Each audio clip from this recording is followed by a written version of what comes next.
Hello friends, गुरु दीपक Jahangir channel पर आपका स्वागत है। दोस्तों, आज हम कंपटीशन एग्जाम का एक महत्वपूर्ण टॉपिक प्रतिशत का दूसरा भाग लेकर आए हैं। दोस्तों, प्रतिशत पर मैंने एक वीडियो बना दिया है जो कि आपने देख लिया होगा और आशा आपको समझ में आया होगा। अब हम आगे की बात करते हैं। दोस्तों, मैंने एक क्वेश्चन लिखा है, चाय के मूल्य में 10% की वृद्धि होने से एक गृहिणी 330 रुपये में पहले की अपेक्षा आधा केजी चाय कम खरीद पाती है, तो चाय का पुराना मूल्य कितना होगा? एक बार फिर से समझिए दोस्तों, 330 रुपये में गृहिणी पहले जितनी चाय लेती थी, वो चाय के मूल्य में 10% की वृद्धि होने के कारण अब आधा केजी चाय कम खरीद पाएगी, तो चाय का पुराना मूल्य क्या होगा? तो दोस्तों, इसमें हम देखते हैं, सबसे पहले कितने रुपए की चाय खरीद रही थी? 330 रुपए की। फर्क कितना आया है? आधा केजी का। आधा केजी को हम दोस्तों 0.5 लिख सकते हैं, गुणा कितनी परसेंट वृद्धि हुई है? 10/100। और दोस्तों, यहाँ पे हमें ये देखना है, यदि वृद्धि हुई है तो यहाँ पर प्लस करेंगे और ये 10 लिख देंगे। यदि दोस्तों यहाँ पर ये कमी होती तो ऊपर 10 तो ऐसे आता, लेकिन यहाँ पर माइनस का निशान आ जाता। इसे सरल कर लेते दोस्तों, 0.5 हटा के और ऊपर 1 0 बढ़ा देते हैं। 5 से इसको काट देते हैं, 5 6 के 30, 3 बच गया, 5 6 के 30 और 0, 660 को गुणा कर देते 10 से, 6600 बटे 110 जोड़े, 1 0 से 1 0 काट दिया है, 11 6 के 66 और 1 0, 60 रुपये प्रति केजी। ये दोस्तों चाय का पुराना मूल्य था। आपको समझ में आ गया होगा। इसे यदि हम सूत्र के रूप में देखना चाहें तो दोस्तों, सूत्र के रूप में हम इसे लिख सकते हैं, यहाँ पे रेट बटे वजन का कितना फर्क पड़ा है, वेट, इनटू इसे मान लेते वृद्धि को x बटे 100 प्लस माइनस x। यदि यहाँ पे वृद्धि हुई है, तो यहाँ हमें प्लस लेना है, और यदि कमी हुई है तो यहाँ हमें माइनस लेना है। तो दोस्तों, ये सूत्र आप अच्छी तरह से ध्यान में रखिए। कई बार वेरी इंपॉर्टेंट टाइप के क्वेश्चन है ये, इस प्रकार के क्वेश्चन आते हैं। अब दोस्तों, अगले टाइप का क्वेश्चन इसी प्रकार का है। उसमें हम देखते हैं, यदि चाय के मूल्य में 10% की वृद्धि या कमी कर देते हैं, इधर यहाँ पे कमी हो जाए, 10% की कमी हो जाए, तो ये मान लेते, रुपये भी चेंज कर देते थोड़ा सा। मैं थोड़ा चेंज करके बाद में पढ़ के बताता हूँ आपको। 100 रुपये में पहले की अपेक्षा आधा केजी चाय अधिक आ जाएगा, अब ज़्यादा कर देते हैं, तो चाय का परिवर्तित मूल्य है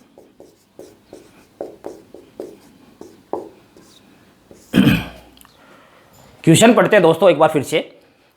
चाय के मूल्य में 10% की कमी हो जाने से एक गृहिणी 100 रुपये में पहले की अपेक्षा आधा किलो चाय ज़्यादा खरीद पाती है अब की बार, क्योंकि यहाँ पे दाम में कमी हो गई है। तो चाय का नया मूल्य, वो था सूत्र पुराना मूल्य ज्ञात करने के लिए। अब देखते हैं हम नया मूल्य किस प्रकार ज्ञात कर सकते हैं। तो दोस्तों, यहाँ पर वैसा ही सूत्र लगेगा। ये तो आ गया है जो रुपये जितने में खरीदती थी, बटे फर्क कितना पड़ा है 0.5 का, गुणा यहाँ पर कितने परसेंट कमी या वृद्धि हुई है, कोई प्लस माइनस नहीं, बटे 100।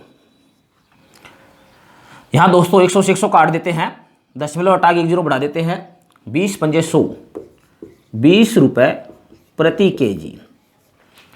दोस्तों, ये इसी टाइप का क्वेश्चन है, जब नया मूल्य ज्ञात करना हो, परिवर्तित मूल्य ज्ञात करना हो, मूल्य में कितना परिवर्तन हुआ है ये ज्ञात करना हो।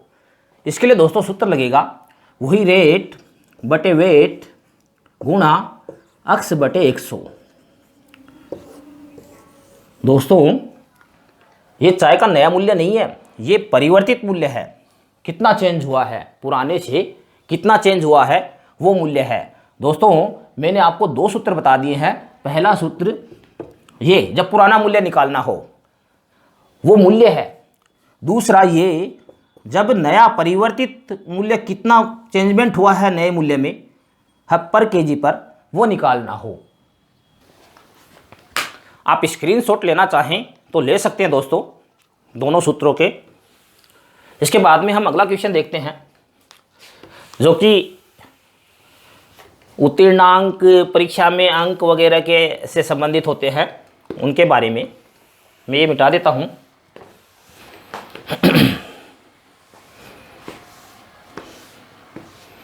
एक विद्यार्थी को उत्तीर्ण होने के लिए पास होने के लिए 40% अंकों की आवश्यकता है। पास होने का परसेंट 40 है और वह विद्यार्थी 220 अंक प्राप्त कर पाता है। 220 अंक प्राप्त कर पाता है और उसके बाद वो फेल हो गया केवल 20 अंकों से। 20 अंकों से रह जाता है, 20 अंकों से रह गया। तो दोस्तों परीक्षा का पूर्णांक क्या था, अधिकतम अंक। एक बार फिर से क्वेश्चन को समझ लीजिए। किसी विद्यार्थी को किसी परीक्षा में उत्तीर्ण होने के लिए 40% अंकों की जरूरत होती है। यदि वह विद्यार्थी उस परीक्षा में 220 अंक प्राप्त करके फेल हो जाता है, पास होने के लिए 20 अंक उसके कम पड़ते हैं, तो दोस्तों पूर्णांक कितने का होगा। यहाँ पे हम बात करना चाहते हैं सूत्र की। वैसे तो आप निकाल सकते हो कि 220 और 20 कुल मिला के ये हो गए 240। x का 40% 240 है, लेकिन सूत्र से ज़्यादा आसानी से निकल सकता है। उसमें सीधा सा है दोस्तों, उत्तीर्णांक बटे प्रतिशत गुणा में 100। उत्तीर्णांक दोस्तों यहां पर 240 है, क्योंकि 220 तो ले ही आया, 20 कम पड़ गए थे। प्रतिशत 40 है गुणा 100, ये 4 छिके 24, 600। दोस्तों यहां पे हम देखते हैं इस प्रकार के जो सवाल आते हैं उसमें आप ये सूत्र है वो लगा सकते हो। उत्तीर्णांक में यदि हम उत्तीर्ण प्रतिशत का भाग लगा दें और 100 से गुणा कर दें तो इस प्रकार के प्रश्न हल हो सकते हैं। दूसरा देखिए दोस्तों, एक क्वेश्चन और। एक विद्यार्थी को परीक्षा में पास होने के लिए 40% अंकों की आवश्यकता है। 40% अंकों की आवश्यकता, लेकिन दोस्तों वो स्टूडेंट 30% अंक प्राप्त कर पाता है। 30% अंक उसने प्राप्त किए, फिर भी वह 20 नंबरों से रह गया, 20 अंकों से फेल हो गया, 20 अंकों से रह गया। तो वही सवाल, पूर्णांक कितने का था। एक बार फिर से क्वेश्चन देखते हैं। एक विद्यार्थी को किसी परीक्षा में पास होने के लिए 40% अंकों की आवश्यकता है। विद्यार्थी उस परीक्षा में 30% अंक प्राप्त कर पाता है और फिर वो 20 अंकों से रह गया। तो दोस्तों इसके लिए सीधा सा सूत्र हम देखते हैं। उत्तीर्णांक का अंतर बटे प्रतिशत का अंतर,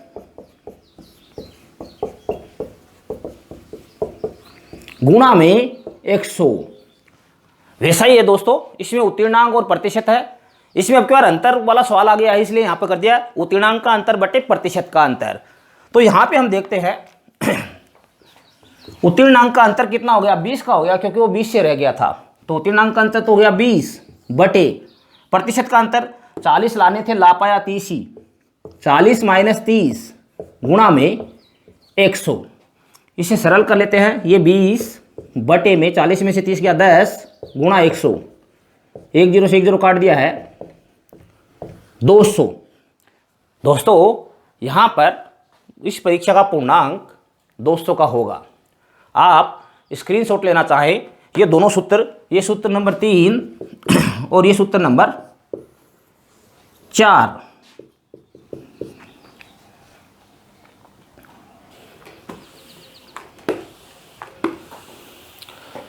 दोस्तों इस सूत्र से संबंधित एक प्रकार के सवाल और आते हैं, वो भी देखते हैं। वेरी मोस्ट टाइप के क्वेश्चन आते हैं वो भी।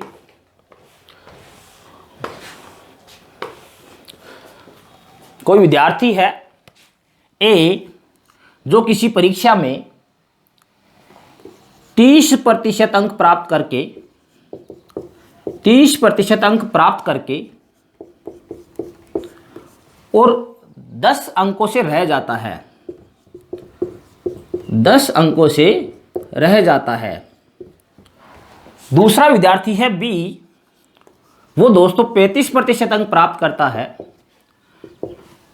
और उत्तीर्ण अंक से 15 अंक अधिक प्राप्त करता है, 15 अंक अधिक प्राप्त करता है। तो पूर्णांक क्या था परीक्षा का? पूर्णांक क्या था और दोस्तों उत्तीर्णांक क्या था? पूर्णांक का अर्थ है परीक्षा के पूरे नंबर, पेपर के पूरे नंबर। उत्तीर्णांक का अर्थ है पास होने के लिए आवश्यक नंबर, उत्तीर्ण होने के लिए आवश्यक नंबर। एक बार फिर से देखिए क्वेश्चन। ए विद्यार्थी है, वो एक परीक्षा में 30% अंक लाता है, लेकिन 10 अंक उसके पास होने में कम रह जाते हैं। दूसरा विद्यार्थी उसी परीक्षा को देता है, 35% अंक प्राप्त करता है, वह उत्तीर्ण होने से 15 नंबर ज़्यादा ले आता है। तो यहाँ पे दोस्तों यही सूत्र लगेगा पूर्णांक के लिए, उत्तीर्णांक का अंतर। अब अंतर देखें तो यहाँ पे 10 और 5 का अंतर, 10 और 15 का अंतर 5 मत कर देना, कारण ये तो उत्तीर्णांक से नीचे है, ये उत्तीर्णांक से ऊपर है। तो कुल मिला के इनका अंतर 25 हो गया है। आप मेरी बात समझ गए? ये उत्तीर्णांक है, इससे ये तो 10 नंबर पीछे रह गया और ये 15 नंबर आगे निकल गया है। तो कुल मिला के इनका अंतर 25 बटे प्रतिशत का अंतर दोनों का निकाल देते हैं। ये तो सीधे से 35 में से 30 गया 5 गुणा में 100, ये काट देते हैं दोस्तों 500 नंबर आ गए हैं पूर्णांक। ये तो आया दोस्तों पूर्णांक। अब उत्तीर्णांक निकालना तो बहुत सरल है। यदि हम 500 का 30% निकाल ले और उसमें 10 जोड़ देवें तो उत्तीर्णांक आ जाएगा, या फिर हम 500 का 35% निकालें और उसमें से 15 घटा देवें तो भी उत्तीर्णांक आ जाएगा। तो उत्तीर्णांक निकालने के लिए 500 का 30% बराबर 500 गुणा 30 बटे 100, 2 0 काट देते हैं 150 उत्तीर्णांक नहीं है, 30% आए हैं। 10 और जोड़ने पड़ेंगे क्योंकि 10 से रह गया था, जोड़ 10, 160 अंक जो है दोस्तों वो इसके उत्तीर्णांक होंगे। आप स्क्रीनशॉट ले सकते हैं दोस्तों। अगले टाइप के जो क्वेश्चन है दोस्तों वो भी आपने कई बार आपने एग्जाम पेपर देखे हैं तो उनमें आते हैं, और वो देखते हैं। किसी परीक्षा में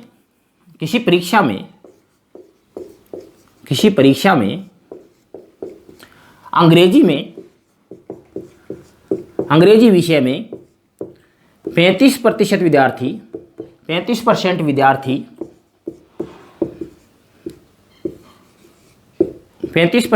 फेल हुए। उसी परीक्षा में गणित में 40% विद्यार्थी फेल हुए और दोनों विषय में 15% विद्यार्थी फेल हुए। क्वेश्चन को एक बार फिर से देखिए। किसी परीक्षा में अंग्रेजी में 35% विद्यार्थी फेल हुए, उसी परीक्षा में गणित में 40% विद्यार्थी फेल हुए, और दोनों विषय में फेल होने वाले, अंग्रेजी और गणित दोनों विषय में फेल होने वाले बच्चों का प्रतिशत जो है वो 15 था। तो क्वेश्चन ये है कि परीक्षा में पास होने वाले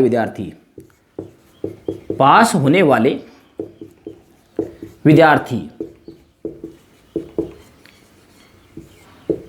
कितने होंगे। तो दोस्तों इसका सरल सा सूत्र है, कुल मानते हैं हम प्रतिशत के ऊपर है इसलिए मानते हैं 100 विद्यार्थी। 100 में से बड़ा ब्रैकेट शुरू करके एक तो ब्रैकेट बना देना है एक विषय का जोड़, दूसरा बना देना है दूसरे विषय का। यहाँ पर इस ब्रैकेट में जैसे अंग्रेजी का मान लेते हैं ब्रैकेट, यहाँ पर जो अंग्रेजी में फेल हुए हैं उसमें से दोनों में फेल हुए वो घटा देने हैं, 35 माइनस 15। इसी प्रकार इसमें गणित का मान लेते हैं तो गणित में फेल हुए उनमें से दोनों विषय में फेल हुए घटा देते हैं, 40 माइनस 15। फिर जोड़ में, जोड़ यहाँ पे ध्यान रखना जोड़ है, जोड़ में दोनों विषय में फेल हुए हैं वो संख्या।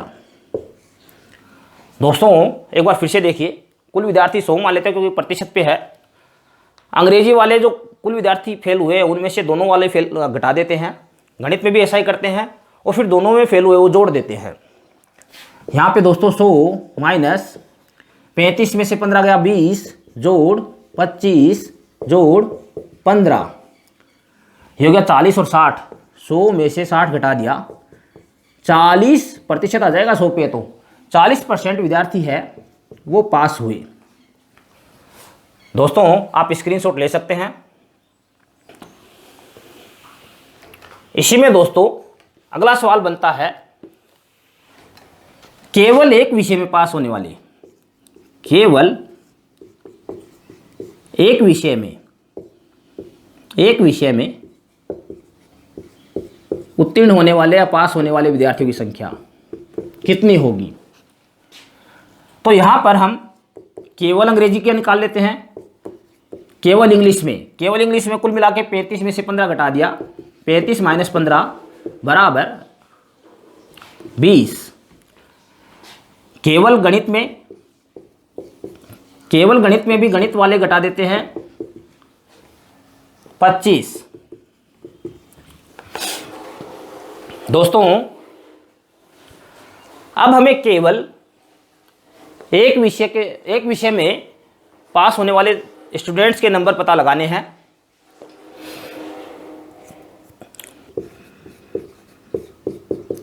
केवल एक विषय में पास होने वाले, तो यहाँ पे दोस्तों जो दोनों का जोड़ जो रिजल्ट आया है वो जोड़ देते हैं, 20 जोड़ 25 बराबर 45% इसका उत्तर होगा। आप स्क्रीनशॉट ले सकते हैं दोस्तों।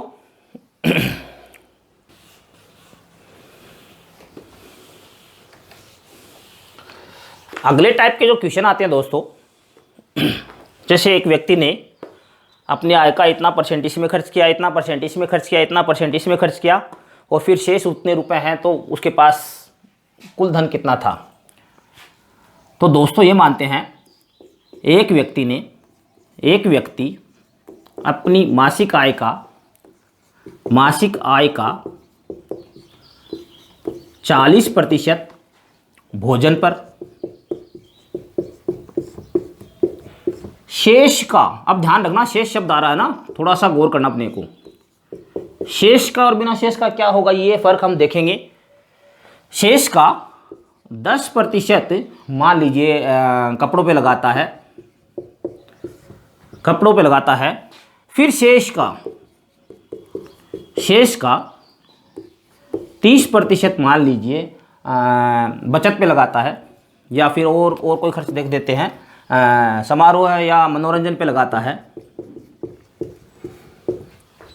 फिर उसके पास जो रुपए बचते हैं शेष रुपए उसके हाथ में अब 1080 रुपये है, तो उसकी मासिक आय कितनी थी। उसकी मासिक आय एक बार फिर से देखिए दोस्तों, एक व्यक्ति अपनी आय का 40% भोजन पर, फिर जो शेष बचता है उसका 10% कपड़ों पर, फिर जो शेष बचता है उसका 30% मनोरंजन के ऊपर खर्च करता है।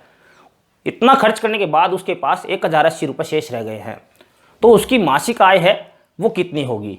तो दोस्तों बहुत ही आसान सा सवाल है ये, देखिए इसका सूत्र हम देखते हैं। P गुणा 100/100 माइनस एक्स गुणा 100/100 माइनस वाई गुणा 100/100 माइनस जेड। यहाँ पे P है, उसके हाथ में रुपए है, वो x है पहला परसेंट, y है दूसरा परसेंट और z है तीसरा परसेंट। तो दोस्तों इसे हम सरल करें, 1080 तो P है गुणा 100/100 में से x, 100 में से 40 घटा देते हैं 60 गुणा 100 माइनस वाई, 100 में से 10 घटा देते हैं 100/90 गुणा 100/100 माइनस जेड है तो 100 में से 30 घटा देते हैं 70। अब दोस्तों 1 2 और 3 जीरो, तो यहाँ पे 1 2 और 3 जीरो काट देते हैं, 9 से इसमें भाग जाता है, 9 एकम 9, 9 दूनी 18, 6 दूनी 12। दोस्तों मेरे ख्याल से ये प्रतिशत हमारा ठीक नहीं रहेगा क्योंकि यहाँ पे पॉइंटों में उतरेगा, चलो जो भी आएगा कोई दिक्कत नहीं है।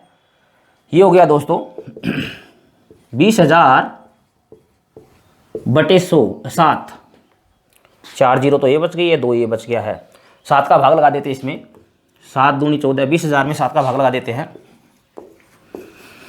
7 दूनी 14, 6 बच गया 0, 7 8 56, 4 बच गया 0, 7 5 35, 5 बच गया 0, 7 7 49, 1 बच गया 0, 7 एकम 7, 2,857.1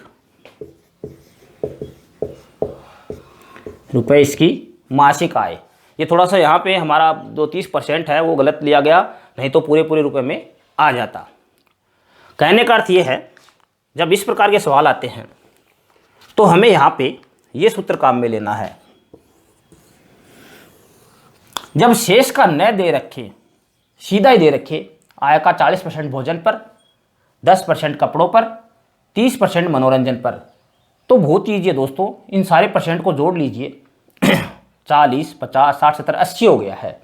शेष कितना बच गया, कुल मिला के 100% होता है, 100 में से शेष बच गया है 20 और हाथ में है इसके 1080 रुपये। तो सीधा कर लेंगे, x का 20% बराबर 1080। ये बात, ये सूत्र तब लगेगा जब शेष का शब्द न दे रखा हो, और शेष का शब्द दे रखा हो तो हमें इस प्रकार का सूत्र काम में लेना है। यहाँ पे इसे x गुणा 20/100 बराबर 1080, 20 एकम 20, 20 पजे 100 पलट के उधर ले जाते हैं, x बराबर 1080 गुणा 5/1, 0 5 8 40 की 0, 5 एकम 5, 5400 रुपये। आप समझ रहे हैं दोस्तों, शेष का जब दे रखे तो ऐसा करना है, और जब शेष का न दे रखे, सीधा दे रखे तो ऐसा करना है। आप स्क्रीनशॉट ले सकते हैं इसका। इसके बाद में जो अगले सवाल है वे आते हैं जनसंख्या से संबंधित। एक नगर की जनसंख्या दे रखी है, एक गांव की जनसंख्या दे रखी है, और उसमें हर साल इतने % की दर से वृद्धि हुई या कमी हुई, या फिर एक साल वृद्धि हुई दूसरे साल कमी हुई, इस प्रकार का दे देवें। जैसे एक गांव की जनसंख्या 10,000 है और प्रतिशत प्रतिवर्ष उसमें 10% की वृद्धि होती है। यहाँ पे मैं वृद्धि लिख रहा हूँ दोस्तों, 10% की वृद्धि होती है। तो 3 वर्ष बाद उस गांव की जनसंख्या कितनी होगी। ये मान लीजिए 2016 की जनसंख्या दे रखी है, 2016 की, 2019 की पूछ रखी है, 2019 की जनसंख्या कितनी होगी। तो दोस्तों इसमें जो सूत्र लगता है वो ये है कि पॉपुलेशन गुणा 100 जोड़ x/100 गुणा 100 जोड़ y/100 100 गुणा 100 जोड़ जेड बटे 100।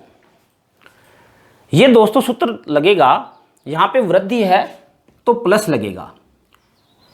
यदि पहले साल वृद्धि हुई, दूसरे साल कमी हुई, तीसरे साल वृद्धि हुई, तो यहाँ पे दोस्तों दूसरे साल कमी बताई तो माइनस कर देना है। जैसे मान लीजिए यहाँ पे वृद्धि की बजाय कमी बताते, 10% की कमी हुई है, तो हम तीनों जगह माइनस कर देंगे। कहने का अर्थ ये है, यदि वृद्धि बताई गई है तो प्लस आएगा, कमी बताई गई है तो माइनस आएगा। हम उदाहरण लेते हैं वृद्धि का ही, कि वृद्धि हुई है। तो यहाँ पे दोस्तों P है 10,000 गुणा, ये 100 में 10 जोड़ देते हैं, 110 बटे 100 गुणा 110 बटे 100 गुणा 110 बटे 100। दोस्तों यदि अलग अलग देते, पहले साल 10%, दूसरे साल 5%, तीसरे साल 3%, तो यहाँ पे दूसरा साल का आपके 105 आता और तीसरे साल का 103 आ जाता। आप समझ गए होंगे, जितनी वृद्धि बताई वो 100 में जुड़नी है, जितनी कमी बताई वो 100 में से घटनी है। ओके, इसके बाद में 2 जीरो से 2 जीरो, 2 जीरो से 2 जीरो काट देते हैं, 1 जीरो से 1 जीरो, 1 जीरो से 1 जीरो, 11 11 121, 121 को 110 से गुणा करना है, 13,310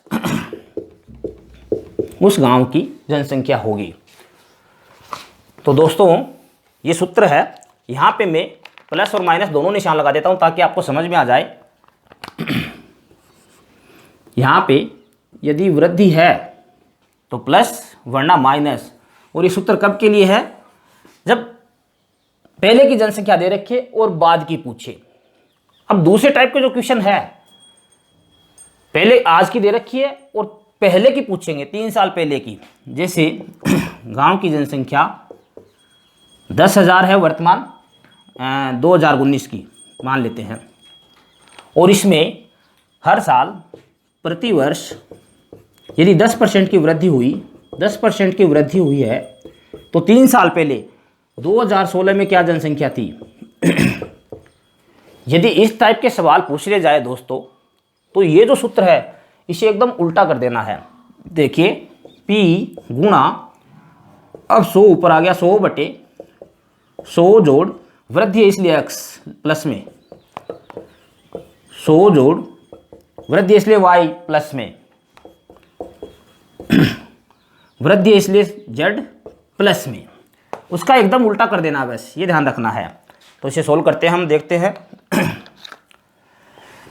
P तो 10,000 है वर्तमान जनसंख्या, गुणा 100 बटे 110 गुणा 100 बटे 110 गुणा 100 बटे 110।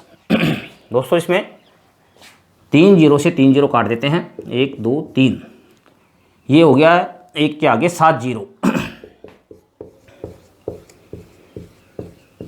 और इसे भाग लगा देना है। 11 11 121, 121 को किया 13 31, 13 31 का इसमें भाग लगा देना है। इसमें 13 31 का भाग 13 6 78, 13 7 91, 7 बार जा सकता है दोस्तों।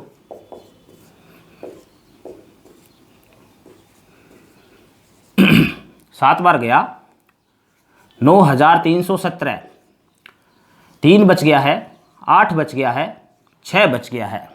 अगला जीरो उतार लेते हैं, यहाँ तक पहुँच गए हम, इसके बाद में 2 जीरो और है। 13 चौके 52, 13 पंजे 65, 5 बार भी जा सकता है। देखें